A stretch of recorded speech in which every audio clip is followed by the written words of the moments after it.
आप सुन रहे हैं एजी एंटरटेनमेंट की धमाकेदार प्रस्तुति। DJ Kanchan Raj, Hajipur Vaishali, mix by AG recording studio. हम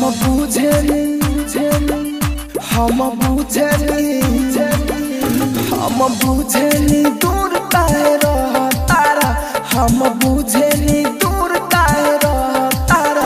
लागे नाता तो हमसे तोड़ देबा, प्यार तोहरा के वो दिन से ढेरे दे हम, जहिया सौतिन से बोलल छोड़ देबा। हम जानेली दूर काहे रह तारा, हम जानेली दूर काहे रह तारा। Mix by AG recording studio. DJ Kanchan राज,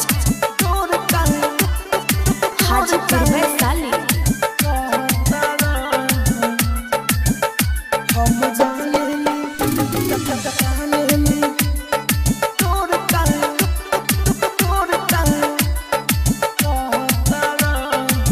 बिरहिन बनाव तारा, रोज तारा ताव तारा, से जिया रोवेला हमर कब नहीं आवतारा, कब नहीं आवतारा। राजा बिरहिन बनाव तारा, रोज तारा ताव तारा, से जिया रोवेला हमर कब नहीं आव। कम सिन बानी धनिए के मोड़ देबा, प्यार तोहरा के वो दिन से ढेरे दे हम, जहिया सौतिन से बोलल छोड़ देबा। हम बुझेली दूर काहे रह तारा, हम बुझेली दूर काहे रह तारा।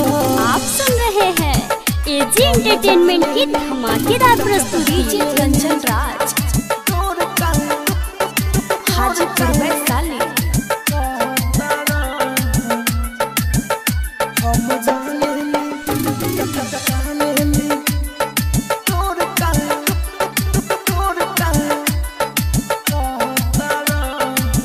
अब ही डिसाइड कर, सौतिन के साइड कर, राहुल राजधानी पिया ना तो डिवाइड कर, ना तो डिवाइड कर।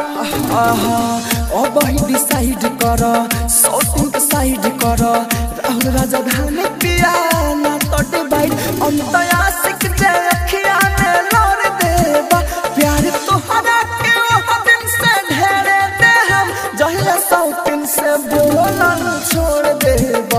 हम जानेली दूर काहे रह तारा, हम बुझेली दूर काहे रह तारा। Mix by AG recording studio, Roshanpur Sapaha.